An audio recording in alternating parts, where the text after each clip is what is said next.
Bonjour à tous et bienvenue dans le 13h. Voici le sommaire de ce journal.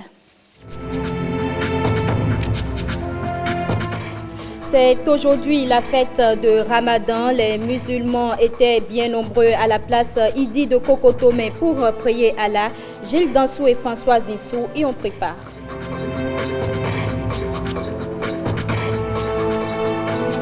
L'ambassadeur de la Russie près le Bénin a été reçu en audience ce lundi par le président de l'Assemblée nationale du Bénin. Vous allez l'entendre dans ce journal.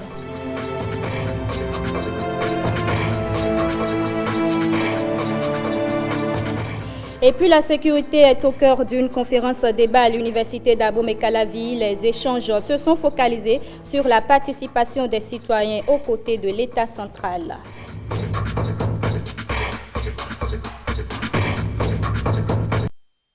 Bienvenue au journal. Je vous le disais, c'est aujourd'hui la fête de Ramadan. Les fidèles musulmans étaient à la place Idi de Kokotomé pour rendre grâce à Allah. Voici le reportage de Gilles Dansou et de Françoise Insou. Place Idi de Kokotomé, les fidèles sont venus rendre grâce à Allah, le très miséricordieux. Après un mois de jeûne, ils témoignent à nouveau leur foi en Dieu. Allah le juste qui montre le chemin à suivre à travers le Saint-Coran. Cette fête est placée sous le signe de la main tendue du riche au pauvre. La main qui donne est meilleure que la main qui reçoit. La zakat, les aumônes, la zakat il-fitr, ces bonnes œuvres font vivre et progresser la communauté. Ici, zakat il-fitr est destinée aux pauvres, pour la purification de la personne qui l'a fait, avant la prière de l'imam. Et celui qui le fait, après la prière, ce n'est plus zakat al-fitr, tel que le prophète Mohammed sallallahu alayhi wa sallam l'a souligné. Le carême de ce jour est interdit, que nous soyons tous en paix. Amen. Que nous soyons tous en paix. Amen. Et qu'il n'y a pas la guerre ici au Bénin. Amen. Nous sommes tous des frères. Nous sommes tous des frères. Le carême de ce jour est interdit. Cette fête, ne la transformez en jouet et ne la tâchez pas. Seulement augmentez de rappel à Dieu, le Tout-Puissant, et à salat au sceau des prophètes Mohammed sallallahu alayhi wa sallam. Après la prière, la fête se poursuit dans les maisons. L'ambassadeur de la Russie près le Bénin a été reçu en audience dans la matinée de ce lundi par le président de l'Assemblée nationale du Bénin, Louis Vlavonou. L'homme en visite de courtoisie est allé adresser 2 invitations de son pays au président du Parlement béninois. Suivons ici l'ambassadeur de la Russie près le Bénin à sa sortie d'audience. Nous avons fait connaissance avec votre président et nous avons discuté premièrement le future visite de votre président de l'Assemblée nationale à Moscou qui sera 30 juin, 3 juillet pour participer dans les 2 conférences organisées par le Douma d'État, notre chambre basse de notre Parlement russe. Et la deuxième, c'est la conférence parlementaire La Russie-Afrique. C'est spécialement pour les chefs de parlement des pays africains. Nous attendons les bons résultats de cette visite de votre président du Parlement et nous pensons que cette visite commence une bonne tradition des échanges de visites interparlementaires entre nos 2 pays. Une conférence débat sur la participation des citoyens à la sécurité s'est tenue à l'université d'Abomey-Calavi. C'est une initiative du groupe de réflexion alternative et prospective en partenariat avec la chaire UNESCO. Les échanges ont permis de cerner le rôle des uns et des autres dans la production de la sécurité. Koudous Abdoulaye. Un auditoire accroché par la thématique, en face des personnes ressources averties des questions de sécurité. Le général à la retraite Célestin Guidimin, à ses côtés le doyen de la faculté de droit de l'université d'Abomey-Calavi. Les arguments convergent à mettre l'homme au centre de tout système de sécurité et dont la réalisation nécessite la participation de tous. La sécurité est perçue comme l'un des droits élémentaires à garantir aux hommes dans un État. Depuis ses origines, l'État a reconnu aux populations leur droit à la sécurité et se décide de la leur offrir. Mais depuis un certain temps, l'État régalien qui s'est choisi cette mission a commencé par montrer ses limites. Cette faiblesse a suscité l'émergence d'autres acteurs de production de la sécurité. Le concept de sécurité participative trouve alors son sens, mais sur ce point, des interrogations apparaissent. Dans quel timing, dans quelle stratégie accepter la participation ou la contribution des citoyens? L'État régalien va-t-il se départir de ses prérogatives et redistribuer les cartes? Le débat s'ouvre sur cette problématique de participation citoyenne à l'œuvre collective de production de la sécurité. L'État régalien conserve sa place de titulaire. C'est à elle qu'il revient également de légitimer la participation de la population à la production de la sécurité. Chacun doit pouvoir participer à la sécurité du pays et il ne faut pas forcément attendre. C'est vrai que c'est la mission principale de l'État, mais il ne faut pas attendre l'État pour que la sécurité puisse être un élément ou du moins quelque chose de collectif. Les lignes sont désormais claires au thème des échanges. Une production participative de sécurité qui place l'État central au cœur de toute action. Et pour l'élection à la haute autorité de l'audiovisuel et de la communication, le candidat Gervais Sossou a lancé officiellement sa campagne ce samedi 1er juin à la Bourse du Travail. Son postulant en tant que conseiller technique, son ambition est de faire de la presse béninoise d'ici 2024 une presse qui se focalise, se numérise, facilite l'accès équitable aux médias et l'inclusion sociale. Il était devant les professionnels des médias pour exposer son projet de société. Malini Chibozo et Monique Toron. Ensemble, gagnons la bataille du numérique. La bataille du numérique, point fort de Gervais Sossou. Il est candidat à la 6e mandature de la Haute Autorité de l'Audiovisuel et de la Communication RAC. Devant les électeurs, il dévoile son projet de société. Mon ambition, chers amis, c'est de remettre les professionnels des médias que nous sommes au cœur des réformes du numérique. Ces réformes sont pour nous une opportunité de croissance, pour nous une opportunité de développement. Gervais Sossou est candidat dans la catégorie technicien des télécommunications. Ses objectifs vont plus loin. Aujourd'hui, dans la presse béninoise, nous avons la presse privée qui a besoin encore qu'on la soutienne. Et donc, il y a cette convention-là pour laquelle nous allons lutter pour que, effectivement, cette convention soit mise en application à travers un décret d'application. Donc ça, voilà un peu les différents chantiers que je m'engage à ouvrir et à y travailler pendant ce mandat. Directeur technique à l'Office de radiodiffusion et télévision du Bénin, ORTB, le candidat séduit. Nous avons tous été à l'école de l'analogique. Et voilà que le numérique s'impose à nous. Que devons-nous faire alors? Je peux vous assurer que moi, mon témoignage, c'est que je suis déjà dans la formation pour le numérique. Grâce à qui? Grâce au conseiller Sossou. S'il a pu faire que nous ayons bénéficié de cette formation en tant que directeur technique de l'ORTB, à plus forte raison, si nous lui accordons notre confiance et se retrouve à la place du conseil à la RAC, cela rejaillira sur toute notre corporation. Le vote pour la 6e mandature de la RAC a lieu le 15 juin 2019. Il se déroule dans les mairies du territoire national. La Sobebra, après la Dopel Munich, la société béninoise des brasseries met sur le marché la Dopel Munich Lager. Il s'agit d'une boisson au goût raffiné, faite à base de malt. Le lancement de la nouvelle bière a eu lieu ce vendredi à Cotonou en présence de plusieurs amateurs de bière. Le public reportage est signé Blaise Adanko.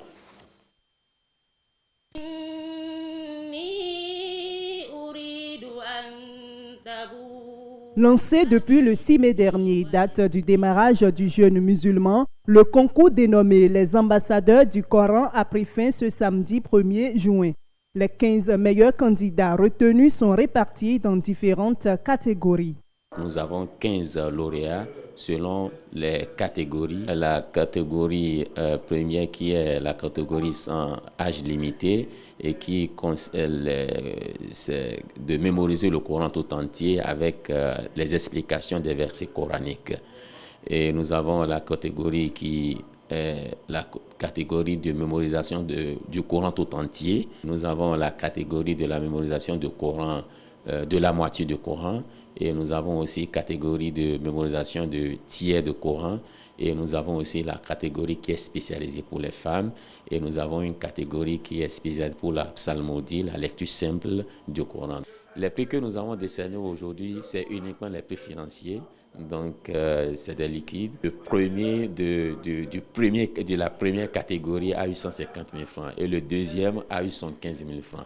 Et après, nous avons une catégorie de 100 000 francs et les autres, c'est 100 000, 50 000, 100 000, 50 000 dans toutes les autres catégories. Pour cette première édition, les critères de participation sont bien définis. La mémorisation du Coran tout entier, nous avons une catégorie âge de 25 ans. Moins de 25 ans. Donc, si ça dépasse 25 ans, on ne l'accepte pas. Même s'ils mémorisent le Coran, nous ne l'acceptons pas.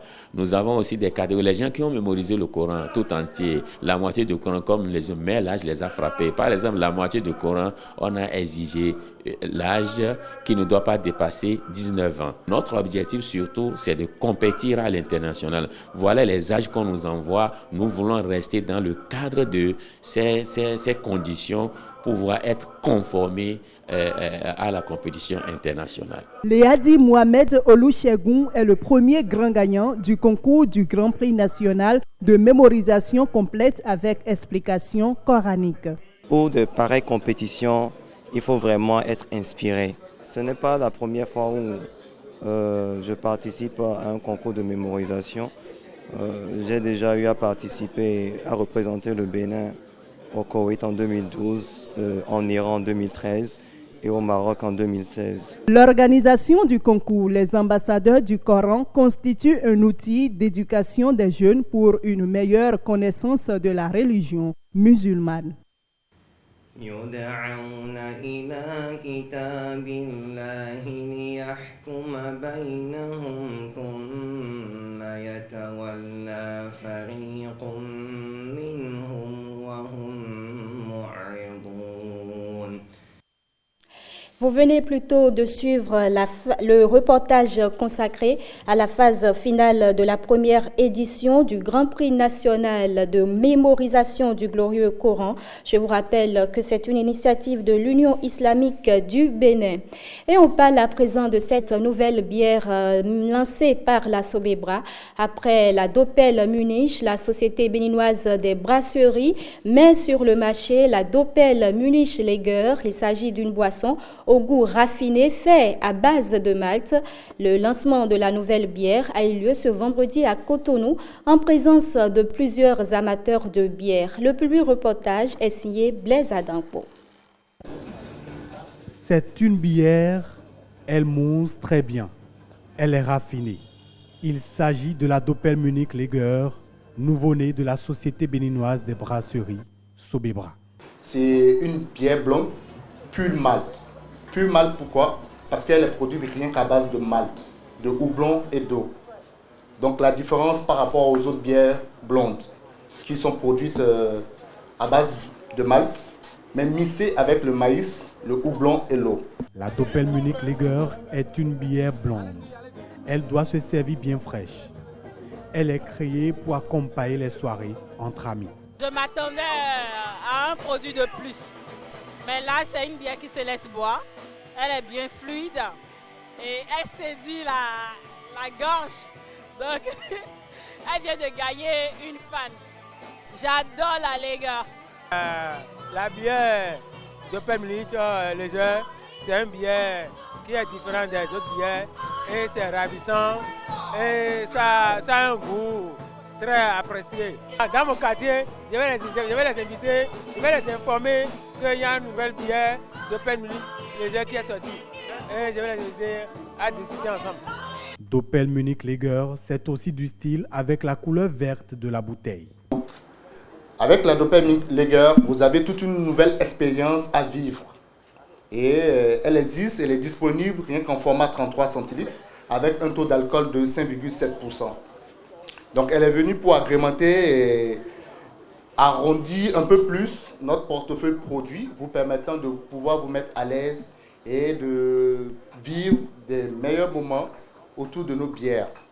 La nouvelle boisson de la Sobebra conquiert le cœur des amateurs de bière présents à cette soirée. On demande des bières assez blondes, assez fines, qui se laissent boire, qui ne constipent pas et tout. Alors ça, on peut dire qu'on peut leur faire confiance. Si vous n'avez pas encore goûté ce produit, essayez de juste déguster et vous allez devenir fan. Vous allez adopter la bière Doppel Munich Lager. La Doppel Munich Lager est disponible dans les bars et restaurants du pays. Elle est à consommer avec modération. De la Citroën C4 Aircross pour Nicolas Felodi. Il est le grand vainqueur de la grande promo MTN Mobile Money. Il repart avec le gros lot de ce jeu concours en multipliant bien sûr toutes ses opérations financières via MTN Mobile Money. Regardez. C'est Dieu même qui sait. De la truelle aux finances digitales, Nicolas Felodi n'a jamais rêvé d'une récompense aussi grande. Maçon de profession, le voilà assis confortablement dans sa Citroën C4 Aircross Everywhere You Go. Il doit cette surprise aussi agréable que grisante au jeu grande promo MTN Mobile Money. Parce que depuis là maintenant, au moins, c'est depuis des millions. Tu ne peux pas faire sortir des millions, gagner des trucs comme ça. Et ça, tu seras content. Je suis vraiment content. Moi, j'achète des crédits, j'appelle les gens, je fais le buy money, tout ça là, il faut faire tout ça là. Tout ça là que j'ai passé par là, plusieurs milliards. C'est un truc de travail. Je ne savais pas. J'ai investi beaucoup. Pour les 1 700 000 abonnés au service Mobile Money qui rêvent de remporter le jackpot, le principe est simple. Je profite pour dire à nos abonnés que nous aurons encore de très grandes surprises prochainement. Et c'est ça aussi MTN. Nous continuons toujours par récompenser nos abonnés. Nous aurons de grandes surprises, nous aurons beaucoup d'actions dans les semaines, dans les mois à venir. Et qu'ils restent quand même fidèles sur Mobile Money. Je tiens également à continuer par leur promettre que nous, notre ambition, c'est de rendre leur vie. Outre le véhicule du grand gagnant, de nombreux lots ont été remportés par les habitués des transactions financières via Mobile Money. Un mode de transaction baptisé ici momotisation. On en vient à ce concert de piano qui a eu lieu à l'Institut français de Cotonou. L'objectif est de faire connaître l'instrument qu'est le piano acoustique au public. L'événement a eu lieu ce samedi 1er juin 2019. La valse en ré bémol majeur de Frédéric Chopin. Voilà un des morceaux classiques joués par Jean-Pierre Megandi, professeur de piano, qui démontre ici la mise à contribution d'abord des yeux pour déchiffrer les partitions et détecter les touches du clavier. Ensuite, des 2 mains dont les 10 doigts pianotent rapidement à tour de rôle ou simultanément. Enfin, des pieds pour marteler les pédales de modification d'effet. Un instrument original et originel, le piano acoustique. Le piano acoustique, c'est un instrument originel qui est utilisé sans effet secondaire. Acoustique, pas électrique, le piano est aussi économique. À l'économie s'ajoute l'écologie en ce jour spécial. Du 1er juin, on parle de la fête de l'arbre. Bon, nous plantons la musique dans le cœur des enfants et c'est pour cela que nous avons voulu choisir cette date pour montrer que nous plantons une vraie production musicale sur ces enfants qui, quand ils vont grandir, vont faire de la musique de la plus belle manière. La valse en do dièse mineur de Frédéric Chopin. Ce jeune pianiste qui émerveille est lui-même émerveillé par le piano. Le piano me permet d'être plus concentré dans la mesure où le fait que j'utilise mes deux mains me permet de maîtriser plus aisément les deux hémisphères de mon cerveau. Donc cela m'apporte un plus dans la concentration également. Quadruple concentration des 4 mains qui jouent ici à l'air des clochettes de Wolfgang Amadeus Mozart. Souvent quand j'étais petite, tu vois, on ne peut pas jouer le piano et moi ça me tentait bien, alors je lui ai dit de m'apprendre. De père en fille ou de mère en fils, les parents exaltent le piano. Concentration, maîtrise de soi, attention, voilà autant de qualités que le piano développe chez l'enfant. Je suis moi-même un peu pianiste. Je ne suis pas pianiste, mais déchiffrer déjà une note, c'est un travail. Donc je crois qu'il y a un petit travail quand même qui se fait là et qui leur permet d'être plus apte pour les études. Ouais. Le maître piano exulte lui-même de joie. L'enfant qui se concentre à déchiffrer des partitions a une capacité intellectuelle plus rapide et plus forte que celui qui n'en fait pas. La preuve, c'est que les enfants qui font du piano sont très forts en mathématiques, dans les matières scientifiques. Sur la pierre musicale qu'est le piano acoustique, Jean-Pierre Améganji veut construire de la bonne musique. Et voilà qui met un thème à cette édition. Merci de l'avoir suivi. Nous souhaitons une très belle fête de Ramadan à tous les musulmans.